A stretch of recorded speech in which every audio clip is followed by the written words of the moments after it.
it's like. So welcome, David. Thanks ever so much for joining us. Do you want to give an introduction to what you're doing at the moment? What's your job at the moment at Ormiston, and what aims do you have with the role? Well, for anyone who's not aware of Ormiston, we're a national academy trust. We've got 43 schools dotted around the country, from Grimsby to the Isle of Wight, from Great Yarmouth to lovely Tenbury Wells, where I am today, in a little broom cupboard. We've just had Ofsted in today, so I've snuck out from the fray in order to be with you this afternoon. Oh, thank you. We do really appreciate it. We know what it's like. It's always busy this time of year anyway, but having Ofsted in the mix of that is even more busy. Bless them, I know. So I hope you've had a good day. With anybody listening this afternoon, if you do want to ask questions at all of David, then please do post them in the chat. We will pick those up at the end. So we have set some time aside to go through those, and I'll go through some of those with you, if that's all right with you, David, and we'll address those at the end. If the chat function doesn't work, I've been told to use the Q&A function. So either or, but if you start with the chat, that would be great. So, okay, you've mentioned a bit about Ormiston then. It's a really large academy, like you say, not geographically centrally located. You know, you're all over the country in terms of the young people that you serve. So just talk us through the English curriculum for anyone that's on that hasn't seen this, which is an amazing thing. It's been a project of love, I would imagine, and is actually there and available for anybody to see on the website. So just talk us through that English curriculum that you've developed with your lead practitioner team. Well, okay. So it's we've put together a really ambitious curriculum that for Key Stage 3 and also for Key Stage 4, and it starts with students studying the Odyssey, which goes down really, really well. They really enjoy that, so we use a really great version of that, and so they weave in past all of these milestones of literature, and but use those as starting points to have conversations with a diverse range of ancillary texts that give them this broad experience of what literature is, where it came from, how it's developed, where it's going, and then the ambition is that gets them ready for Key Stage 4. That they've in fact, the ambition is for them to arrive in Key Stage 4 and go, gosh, this is easy. And then the approach that we've taken to Key Stage 4 is to, especially in Year 10, to try and get away from teaching to the test in as much as possible. It always, as a personal thing, it's an opinion. So if I upset you here, caveat this, it's just my opinion. But it always makes my heart sink when I see in a Year 10 curriculum, language paper 1 as a topic. And I don't think Year 10 is the right time for that. So we've tried to give them a broad experience of language beyond the test. And then in Year 11, really drill in. Year 11 is much more appropriate time, I think, to start doing test preparation. And so we put together some really focused cycles of preparation, where they start off quite tight and they become looser and looser and more independent as they go through Year 11, with the aim that they're going to hit the ground running at the end of the year. So that's the. And I think the important thing when I looked at the curriculum is, it is really, I looked at it, and as an English teacher and somebody that loves literature, I looked at it and thought, wow, my God, that would be brilliant to teach. And I would love to have been in one of your schools learning such ambitious texts, that the names, you think, oh my goodness, you're looking at Odyssey in Year 7, term 1 or something, I think, aren't you? But it is very much about the building blocks of literature and supporting that all the way through, isn't it? Yeah, and it's not ambition for kids to do hard stuff. So what we do with those texts, people have looked at some of our text choices in the past and go, God, it looks like an A-level curriculum, and it's there's no such thing as an A-level text or a GCSE text. It's what you do with them and the way you approach them. So the way we approach some of the texts, like for instance, there's quite a bit of Chaucer in Key Stage 3, but they don't study Chaucer. They experience it, and they have fun with it. They play with it. They put their toes in the Chaucerian water, and hopefully get they find it's kind of lovely and they can come on in.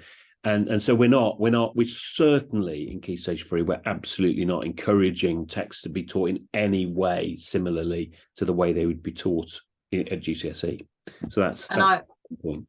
Sorry to interrupt you. I heard you say in one of the speeches that you've done about it that it's really about experiencing the world of literature and understanding and really being immersed in the story.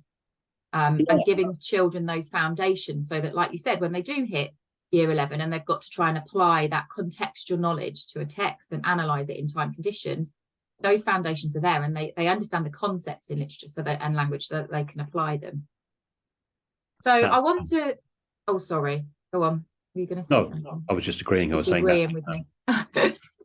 So just leading on from that, though, then, we often... So our progress tests, for anybody that's listening that doesn't know what they are, do you want to just, in a nutshell, tell everybody what the progress tests are and what how you use them at Ormiston?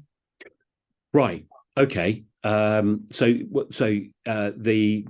With progress tests, they are not curriculum related. I mean, I suppose you'll correct me on this because I know part of it is called curriculum content, isn't it? But they're not tied to any English curriculum per se. They assess two broad areas, one of which is reading, and the other one being, I guess I'd loosely call it English skills. Does that sound appropriate, Georgina? It does, because you're right in the fact that they are, and often schools actually say to me, well, they don't mirror our curriculum. Yeah. And they're not intended to. So they are structured from the national curriculum. Yeah, right. So that we have a progress towards the end of, those summative tests. Yeah. Actually, they're not necessarily meant to. No, and they couldn't be unless there was a genuine national curriculum where we all taught the same stuff at the same time.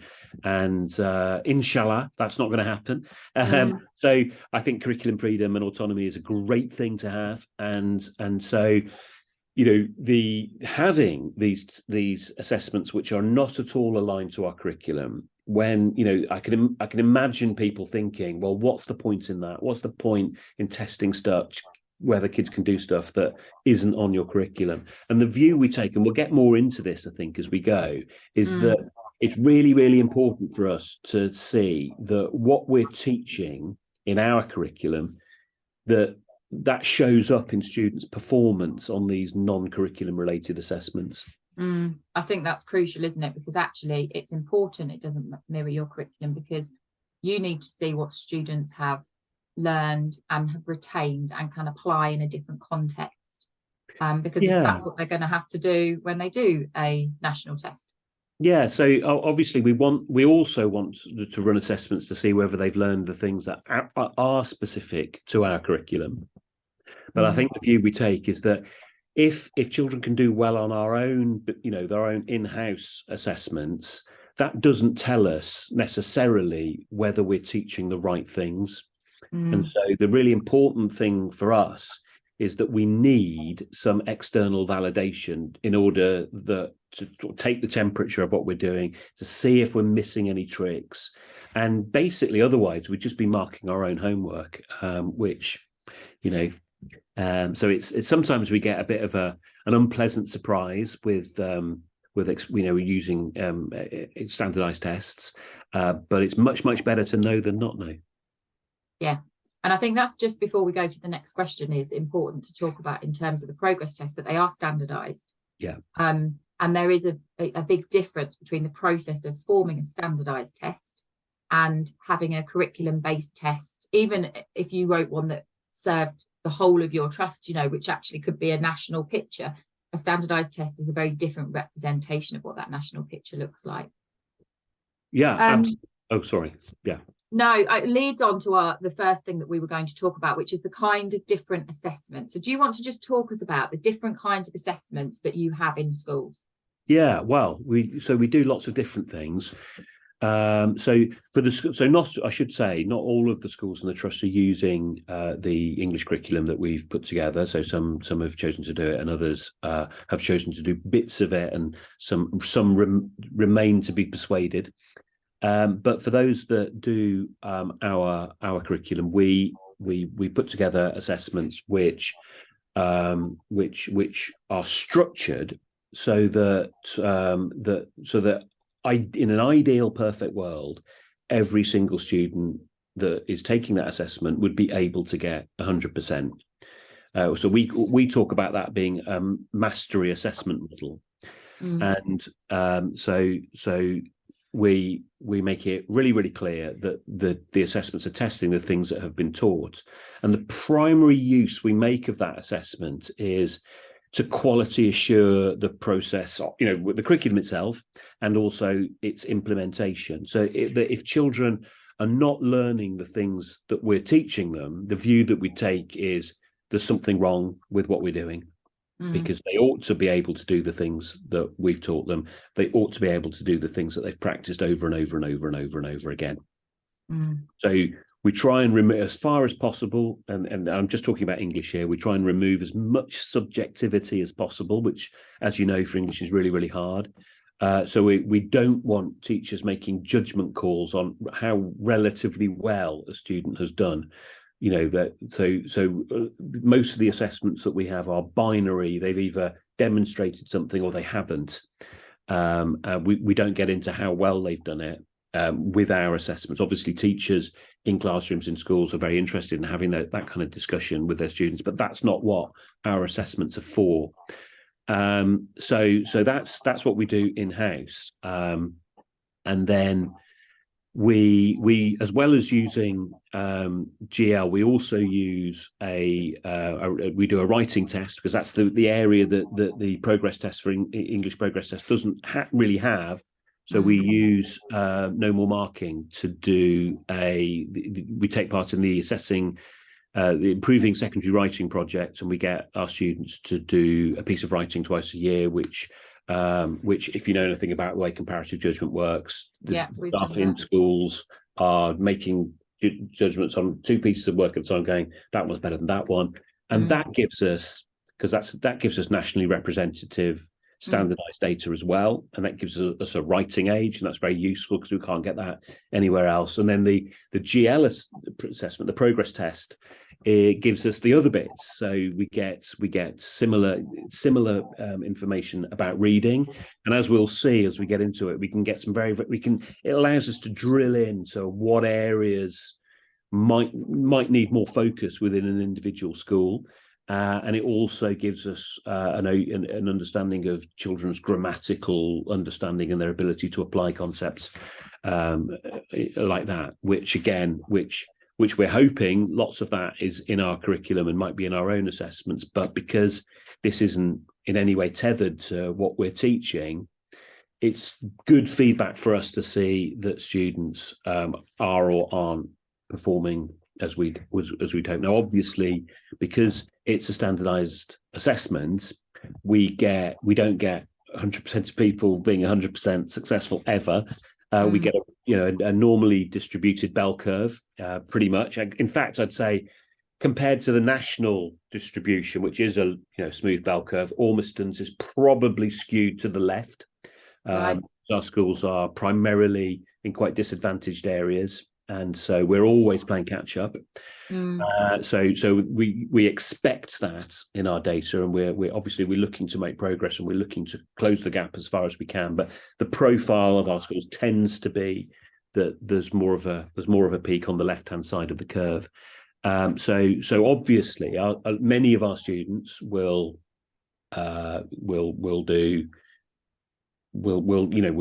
struggle with lots of elements of the progress test. Some of them do really well, some of them don't.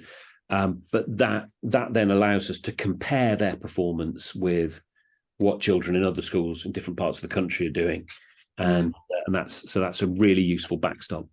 And it's useful, I guess, in terms of, as you said at the beginning, kind of validating the teachers what they're seeing in the classroom or what they're seeing within your in-house assessments. Yeah.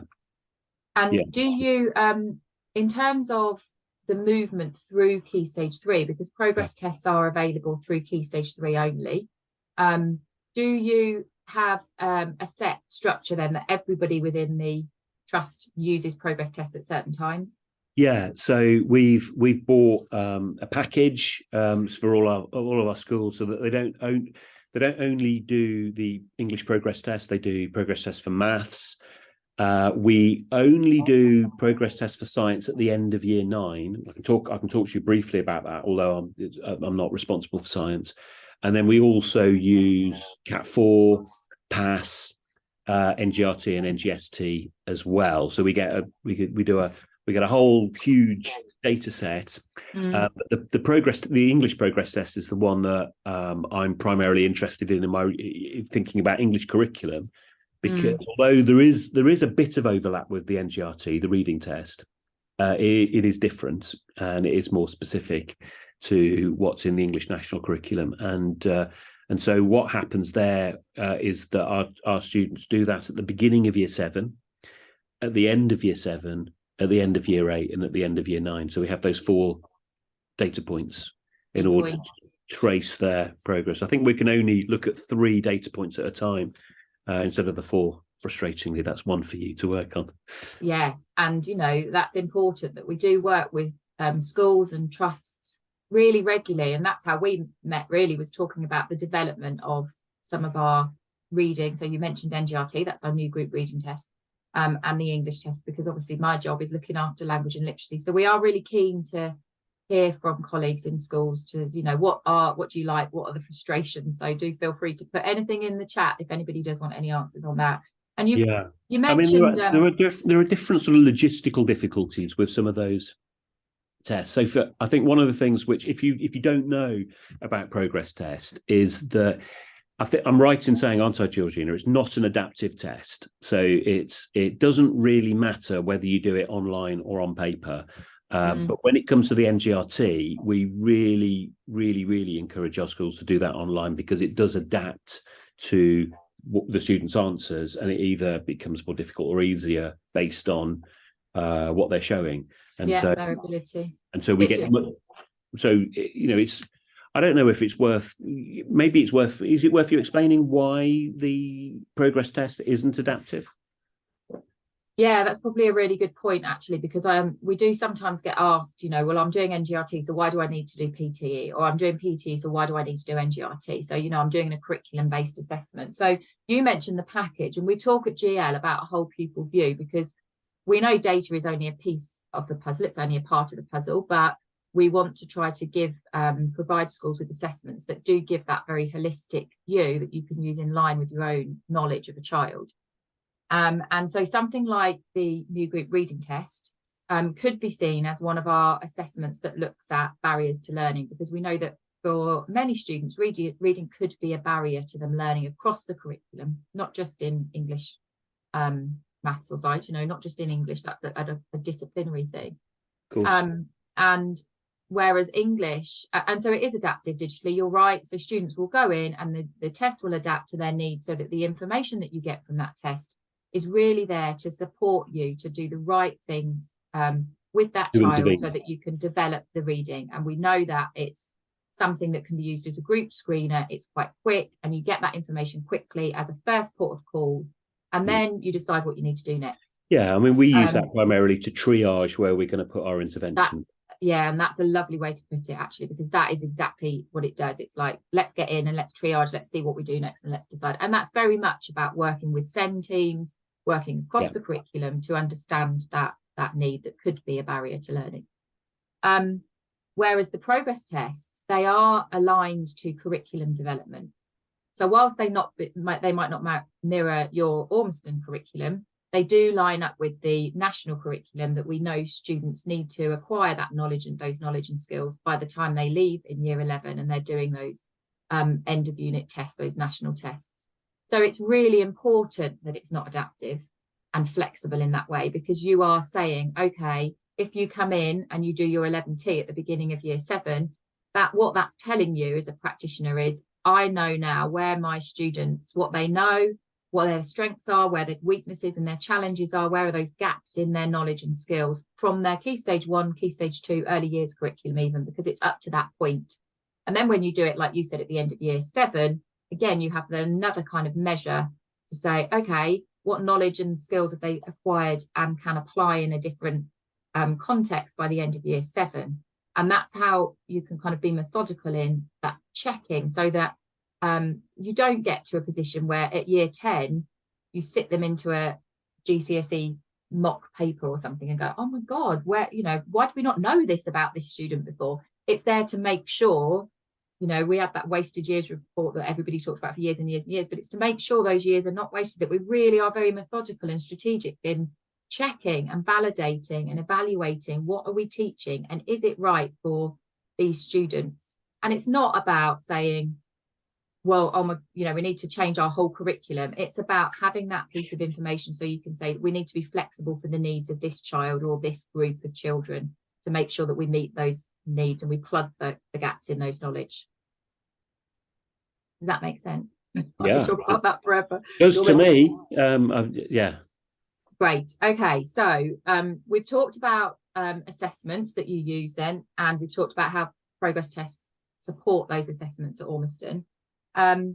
Let's just go back to, because you said let's touch on this later, let's go back to the difference between a curriculum assessment and a standardised assessment.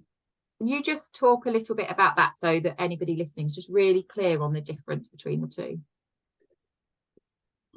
Well, the difference in my mind might not be the same as how other people view this. So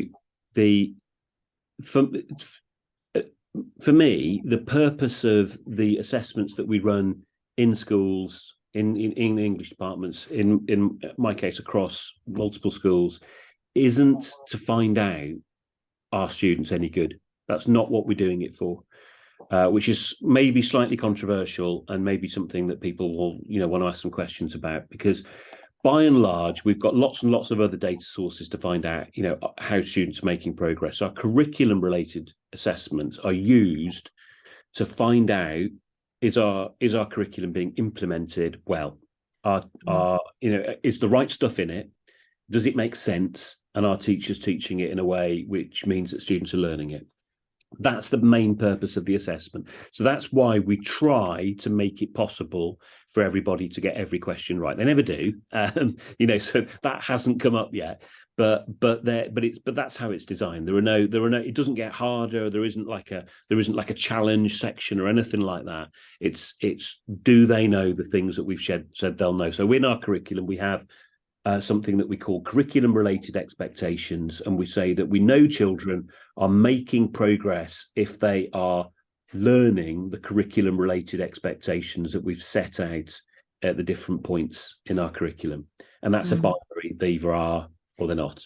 And if they're not, then the way we'd view that is that's our responsibility. That if we've taught them something and given them an opportunity to practice again and again and again, and they can't do it, there's no point blaming the kids. We've got to take responsibility for that and work out what could we do differently in order for them to be successful.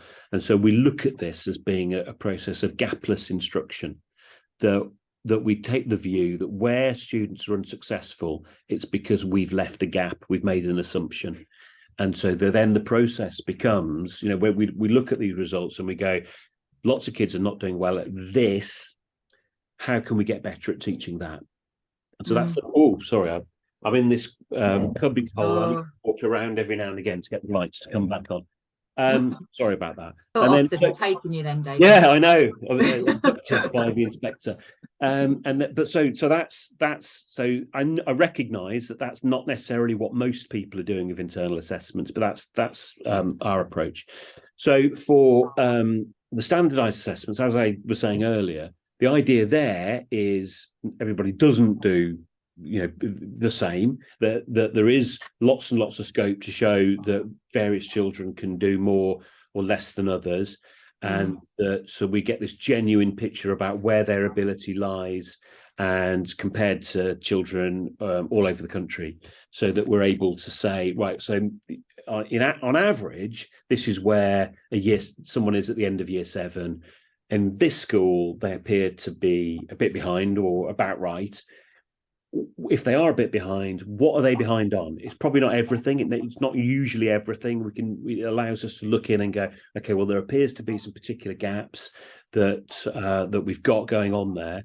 But broadly, we're able to see are our students making the kind of progress that we're happy and comfortable with them making, or are there some early warning signs that mean that we need to make changes and adaptations?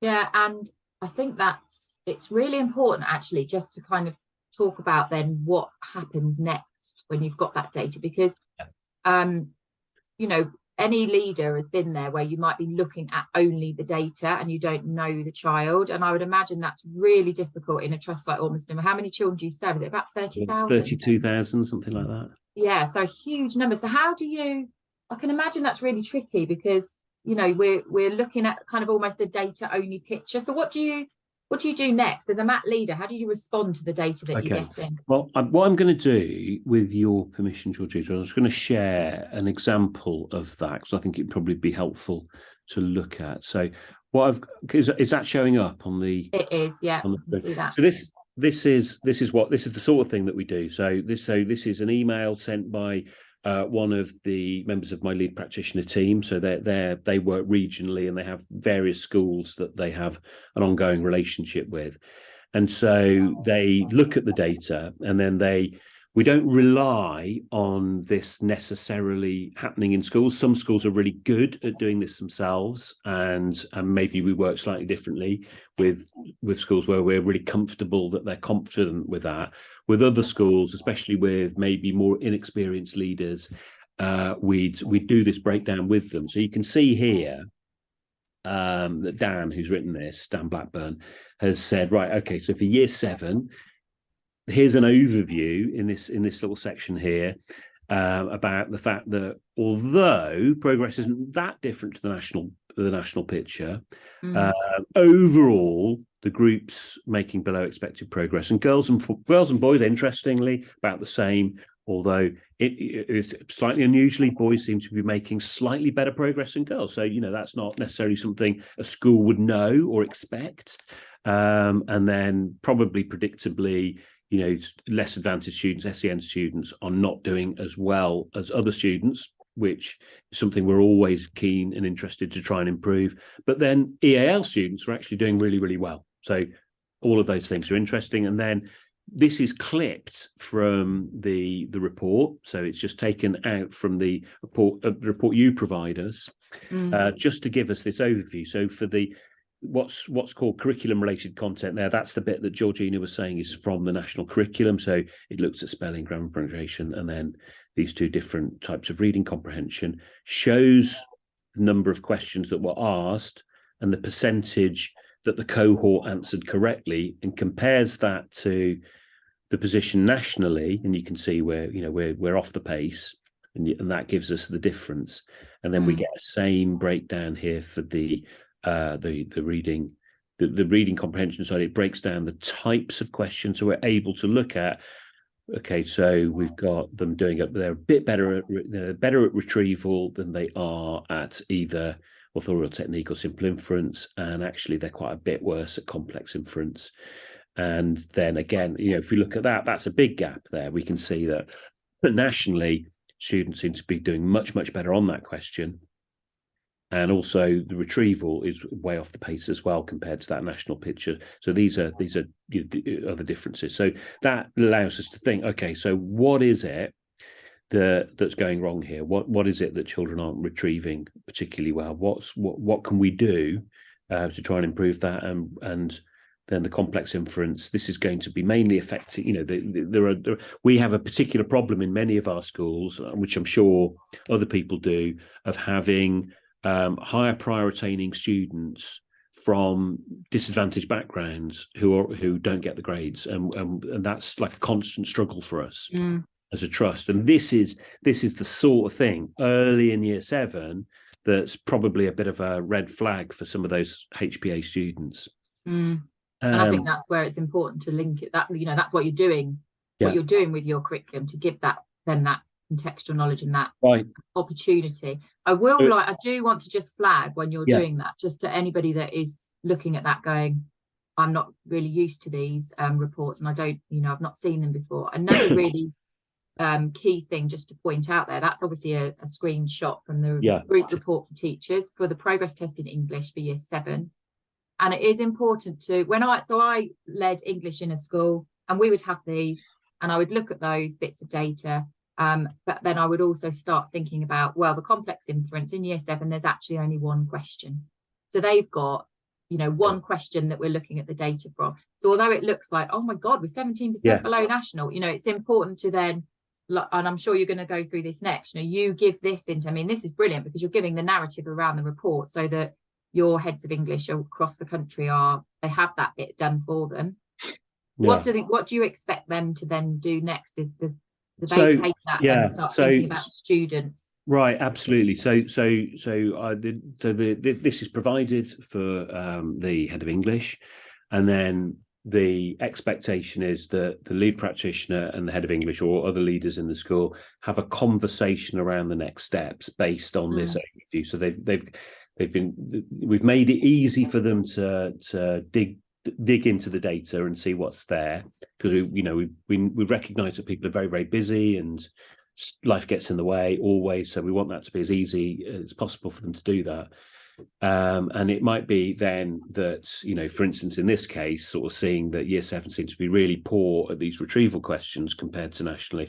Okay, so what are we doing to support that in English lessons? Where are they being asked to practice that kind of thing? How good is the implementation of that kind of practice? I don't know. I think it's an interesting one that there's almost, I would say, in our trust, there's almost no schools that don't routinely do something that they've branded as retrieval practice. But my finding is very, very often that there's an activity called retrieval practice where children are not actually retrieving anything. They're just sort of, very often they're asked a question which they don't know how to answer, and they just sit and wait until they're told the answer, and then they copy it down. That's not retrieval. So if they're not practicing that, if it's not something that they're actually doing, if you're not reading with them and asking them, can you remember what you've just read, then it's maybe a bit naive to expect that that's something they'd be good at if they're not getting some practice of it. So we'd look at, let's look at how reading works. Where do we? Of course, there's reading. It's an English curriculum. But what does it look like in your classrooms? Is it just teachers reading? Is there reading fluency work going on in classrooms? Our student, we really recommend that teachers use echo reading in classrooms, where they model and then get children to echo back what's just been modelled, and we get them to do readers' theatre, where they take sections of a text and perform over and over again, and all of these things, although they're geared to making students more fluent readers, they're actually practicing getting them thinking about translating words on page into something meaningful, which means that they're also getting practice at retrieving the information in a text and thinking about what it means. So is that happening in a school? If it's not, how can we support? What can we do? It's that kind of narrative. So it's really, really then you're obviously looking at the data in terms of, where students are sitting, how the progress is kind of mapping forward, so you can spot those red flags. But then it's much more about what you're saying is drilling into the structure that you've got at Ormiston, where your lead practitioner is talking to your head of English, who's talking to the teachers of English in their team. So that it gets back into the lesson. That's what you're saying. And so at the level, my lead practitioners will have this conversation with the head of department. Sometimes it's me doing that, and then that will then get turned into an action plan.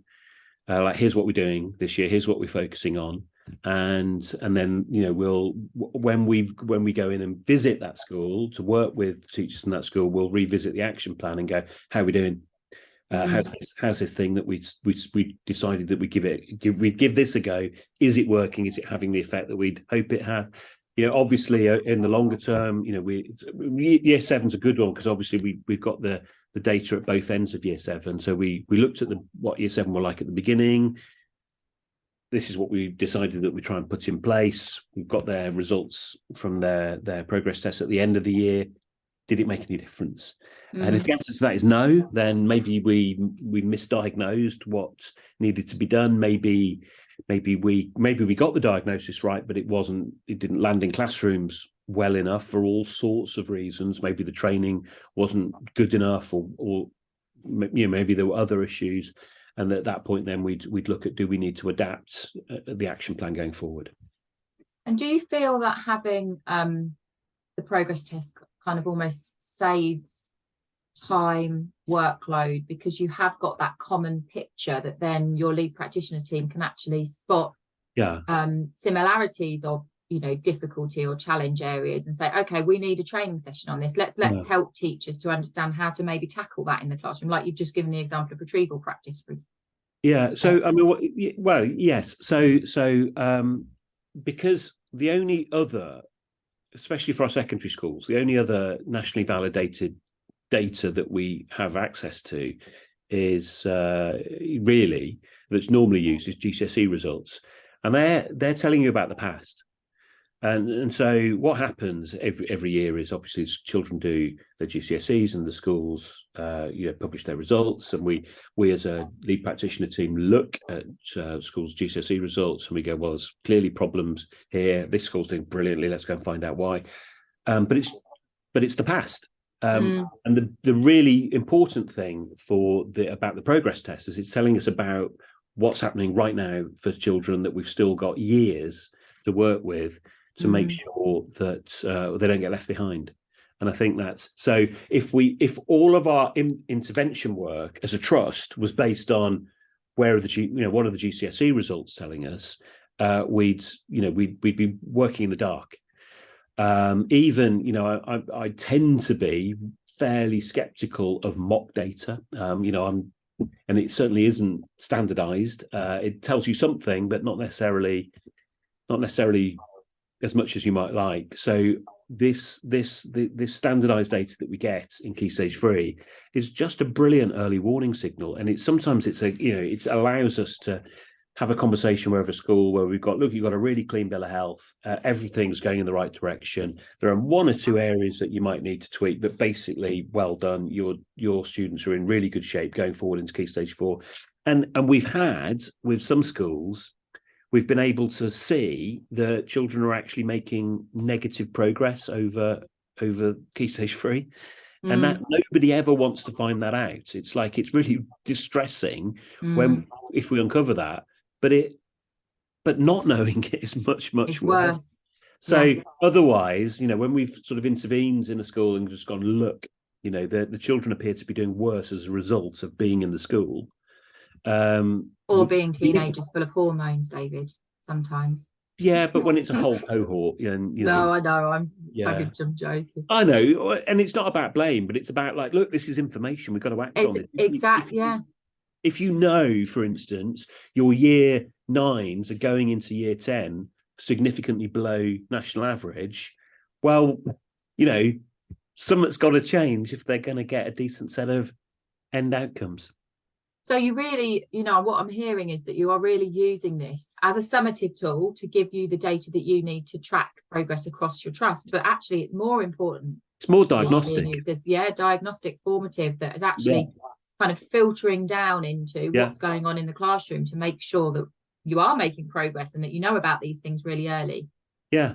And it's and we do quite a lot of work on trying to make sure that schools don't feel threatened by the information, and they really see it as like a supportive tool to help them get better at serving the students.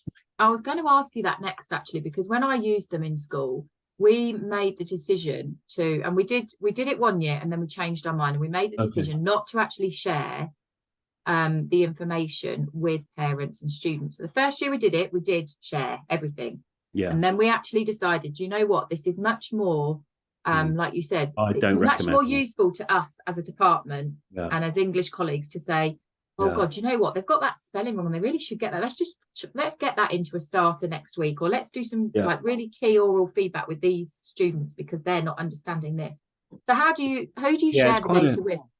Yeah, no, so we use it internally, and so I for me, I absolutely want to make sure that all of the heads of English understand it.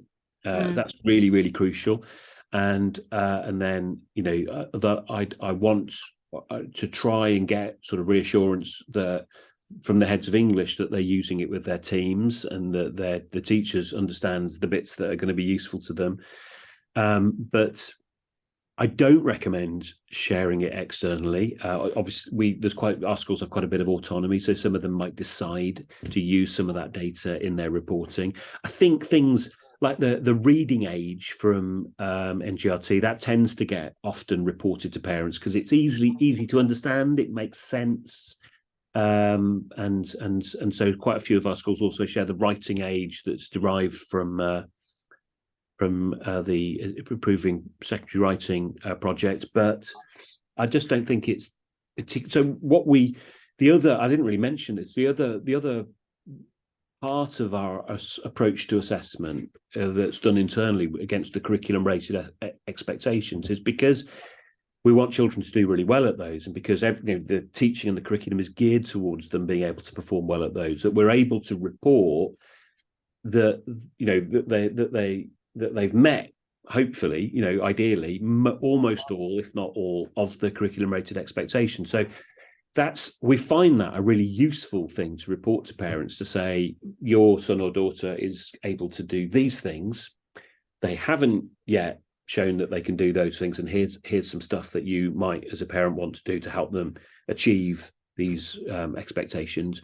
But when you give them the kind of the blunt data that's on this, you kind of, I think you open up all sorts of, it's kind of worms. I think the parents see numbers and they don't know what they mean. They think they know what they mean. They see they see percentages, they see numbers, and I think whenever we turn something into a percentage or a number, or we start adding numbers up and and sort of saying trying to get them to tell a story, that they take on an almost magical property. They become really truthy. They hold more inherent meaning than the facts that underlie them themselves. And I think it's very easy for people to start doing regrettable things with the raw numbers. So they'll start doing things like, like they might compare the progress, the numbers generated for students' performance in English and compare it with their numbers generated in maths and go, maths is doing better than English, or English is doing better than maths. And it doesn't show that. It's because it's a completely different data set that's gone into it. So we start making, we can't help making comparisons. And I think it's very hard for people not to make unhelpful comparisons. You're reminding me as you're talking, in the same way that when you share grades or data with students, and you also share lots and lots of formative comments, but that's all they see. They stop there, don't they? It's almost like it stops short of in their own mind, and it can do so much more damage than good. I find that if anybody's listening and they haven't seen some of the reports that are available for progress tests, there are parent reports that are available, but you can decide whether or not that includes the data. And actually, where we ended using them is we had the list of recommendations for a child that actually teachers might use, and they'd use other things that they knew, but it would support conversations with parents in parents' evenings, for example. But it would be very much about, this is what they're doing really well in, and these are the areas that we need some more guidance, and this is the kind of thing that you can do to support that. And that's the other bit of information which we share with English teams. We make sure they've got it. Is on the individual student report for teachers, I think it's called. Have I got that right? That's it, yeah. So that one gives you an individual breakdown for every single student's performance and how they did on each of their questions and like how they compare to other people and all that sort of stuff. But one of the really useful things that is on that report is that every single child, there's a list of, I think you call them teaching and learning implications. We do. A set of suggestions of what might be a successful teaching strategy for this child. Now, we're really careful to say to teachers, look, we don't know the kids, you know the kids, so you know if that suggestion's not going to work, you'll know that. But often there'll be stuff on there where they haven't considered it, or that's new information for them, and it allows them to intervene with students in a more nuanced way, or to try something that they haven't tried before. So that information, I think it's important to say that those T&L implications are not bespoke to every single child. They're kind of, you fit into a category and you get a certain set of bullet points, don't you? They're linked to their data. So what you said a minute ago is completely right. So with the progress reports, you get progress categories, but you also obviously get your data. And so the teaching and learning implications are linked to how a student has performed on that test. But they're kind of generalized. We're very, very aware of, that we don't know that child at all. We don't know any of the other pieces of information that you would need to form that whole picture. So that's very much about empowering teachers that might be new to teaching, or like you say, have missed something and go, oh, actually, do you know what? I've never tried that with them. And it kind of gives them a starting point. That's why they're not, you must do this, this, and this. It is an implication from the data that you may choose to then start thinking about. I think, it's particularly useful for people, for Senkos and that sort of thing, that they can go, right, well, there's, I'm trying to work out what set of strategies that I might usefully try and apply to a particular student that's struggling. Here's a really great starting point. But the other end of it is that even children that are doing really well on the test also get some suggestions about how you might improve their performance even further as well. And that's been quite useful to share some of those ideas with our teachers. Yeah, and I always, say that we so often talk about students that are struggling or have gaps, but actually this is about making sure all learners are progressing, to their full potential. So that really is what that's about. And I just want to mention, and we've got about 10 minutes left, and I do want to leave time for questions. Oh yeah, sure. Yeah, sorry. But don't say sorry, because I think we could probably do 2 hours of this conversation. But I do want to kind of go back to sometimes when I speak to schools, they really value the data, and we haven't mentioned one set of data that you get from progress tests. But I want to kind of gauge what you think the limitations and the benefits of this are. So some schools want an assessment, and they say they want it to replicate SATs or the GCSE paper. They want it to look the same so that students have that experience with progress tests. And they also talk about, one of the pieces of data we give are SAT retrospective scores. Okay. So do you just want to talk about like the alignment with the national test and what you advise your trust to do with those? Well, so our secondary schools will all do mock GCSE examinations, like pretty much every school does. I don't think I know of any that don't, but there probably are. Get in touch. And as a English team, we set a mock exam for one a year, and then schools can do more than that if they want. We standardise and moderate that as best we can. And so that's useful for all sorts of reasons. It is useful for children to have an experience. I think it's probably invaluable for most children to have an experience of what their GCSEs are going to be like. I wouldn't advise. We've got very few primaries in our trust. We've only got 6, and I wouldn't advise them to try and replicate and do mock SATs. That's the lights going out again. Because SATs are a non-certificated assessment, and the students get nothing out of it. It's about holding schools to account. Rightly or wrongly, whatever you think of that, the kids get absolutely zero out of their Key Stage 2 or any of the other SATs.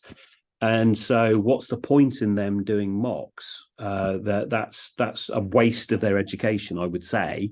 You might want to, fight me. But for me, we obviously, the last few years, we haven't had SATs data for children coming into secondary schools, which has been its own, thing because of COVID.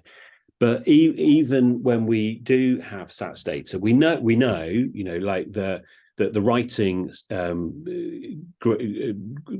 grade that students have is writing that's done in particular circumstances. So children put together a portfolio of writing which they really, really polish, which is great, but it doesn't tell us anything about what they can do on the spur of the moment, which is, so it's really useful to compare that against the information we get from No More Marking. And then for the reading assessment, and particularly the grammar test, it's testing children's grammatical knowledge in a particularly in a quite interesting way, and it's about largely it's about them identifying the stuff that they've been learned about in particular examples, and whilst that's nice, it doesn't mean that they're any good at applying it.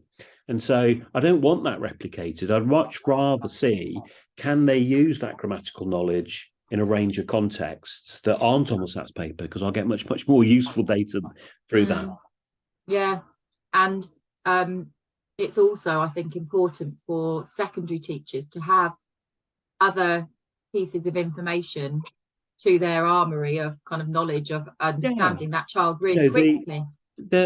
Rightly, and it's not a criticism at all, that if you're a year 6 teacher, you're working as hard as you can to get the highest mark on the day for the students. And that's not always going to be an accurate reflection on what a child might do if they haven't been test prepped. And so, I think it's useful to have alternative sources of data. I'm not saying the SATs are invalid or useless, but they're partial. Yeah. And like you say, they're for a purpose and not necessarily. Yeah, you can't use data for endless purposes. It's designed for one thing, and we shouldn't pretend it can tell us things that it wasn't designed to tell us. No. So let's just, if you just had to say to everybody kind of to end the questions, then my last question to you is, if you had to give top tips on how to use progress tests or how they've really worked for you and you've seen an impact, what would they be? Well, I mean, the biggest mistake I think people make, and genuinely it happens, I think, quite a bit, is that children do the tests and nothing ever happens to the data. So the first test is, the tip is, if you're going to gather data, have a plan for what you're going to do with it once it's harvested. So that's why we put so much work into helping leaders to use the data and to tell them, to give our take on what it tells us about students in their school and what they're doing, and then we really work with them on the ground to do something useful with it. Because I think if teachers don't feel that an assessment is useful, if nothing happens as a result of it, then why would they take it seriously? And just to mention before you go to your top tip, and we haven't mentioned this yet, I do often get asked about preparing for progress tests, and they are not designed to be prepared for. No. So, when you're talking, I'm thinking about, you're going to put students through this. They don't need to be prepared for it. It's a drop-in test, and it gives you information, but you've got to do something with that information. Otherwise, it is a waste of everybody's time. Yeah. It saves time in teachers having to mark and design tests and all of that, but they've got to do something with it. Yeah, that's where the time needs to be invested, not organising everyone to sit in a hall to sit the test. Which is its own logistical nightmare. It is, yeah. But I do speak to schools where they can spend all their time doing that, and then they don't leave enough time afterwards to do something. That's my biggest sort of concern, that happens. We know we're doing a good thing because we're gathering data, and that's better than not gathering it. But what next? Exactly. And I know it's hard, we've all been there. The pace of school life is so quick, and you're looking at the next thing all the time. But any other top tips, David, before I look at questions? I mean, I think that's it really. That's the big one. But look, compare what's happening. Sorry, I'm just waving at the lights. Compare what's happening on your something like on your standardised data from PTE or wherever else, and compare it against your curriculum information and see where the mismatches are. That's where the gold is. Okay, so we've got a couple of minutes. Sorry, everybody, we've been talking for so long. I'm going to look at a couple of questions now. We've got one in the Q&A that talks about over-testing. And that's a really important thing to tackle, actually. So the question says, some schools and trusts are concerned they don't want to overtest students. So how have you overcome any challenges you may have around this? Well, so that's one of the reasons why I wouldn't advise sort of using these to sort of publish data on students. That they should be really low stakes, and and they should be just right. Are we going in? We're going into a lot of PT is often in a lot of our schools done in the classroom. It's not done under like weird conditions or anything like that. Just because it's not like it's not like that. It's not high stakes like a proper exam is. So it shouldn't be stressful for students. If it's stressful for students, honestly, you're doing it wrong. They do it. They don't worry about it. It's taken away. It's like, great, thanks for doing that. And so I think over testing isn't the issue. I think it's anxiety that's the issue. And I think we need to be better as school leaders about making sure that children don't feel anxious. Yeah, that's really true, isn't it? Yeah. And then there's another question in from Sarah. She says, hi Sarah. Do you use year 6 progress tests to check understanding at the beginning of year 7? Well, no, because because I said we have very few primary schools in our trust, and most of them don't feed into our secondary schools, and we can't rely on the thousands of primary schools that we interact with to use GL. Obviously, well, you guys would be pleased if they all did, but I mean, the other thing to say, use GL. Yeah, of course. I mean, I genuinely, I'm here because I think it's a really good product. So I wouldn't speak if I didn't. But it's not a cheap one, which is why, as a trust, we've invested in it, and we pay for it for our schools because we think it's really important and we want them to do it. But if you're a small primary school, that's harder. I think it's fair to say, isn't it? And I think you go back to the point where you're, what do you want it for? What do you want it to do? Because if you are only doing it just to look at a national comparison, or just one element, and you're not going to actually have it as an intrinsic part of your teaching and learning, curriculum, pedagogy, conversations with parents, with students, and all of that, then it is a very expensive thing to buy just to kind of show a graph every now and again as KPI to your governing board or something. So rightly or wrongly, we treat year 7 as year 0, and start from there. Yeah, that's Sarah. Just to go back to that, that's why we've got the 11T. So that's your, at 11 beginning age, of year 7, your transition year. That's giving you that transition data picture. That's, so if anyone doesn't know what that stands for, that's what it's for, and it's meant to be there to give teachers information about what students have learned and acquired through their key stages 1 to up to the point of the beginning of year 7. So that's what that's there to do. Yeah, it's like, what can they do before you start teaching them? Exactly, it's your baseline, basically. Thank you so much, David. We're at past now. There's no more questions, I don't think, in the chat, but if anybody does have any, they can always email in. Actually, let me just share my screen and I'll leave that on for the remainder of the time I'm on. So there is an email there if you want any information about progress tests. Is that coming up, David? Can you see that? I can see it. Yeah, so if anybody wants any information, there's a link to the website there, and there's also a contact us email. So please do contact us if there's any questions that come to you following this. There's also a link to David's Learning Spy website there as well. And anybody, the recording will be shared with everybody afterwards. So thanks ever so much, David. I know you've had a really long day. Really, really appreciate your insight into how you use them at Ormiston. I need to go home and have a beer now. You really do. You deserve a beer now. Thanks everybody. Okay.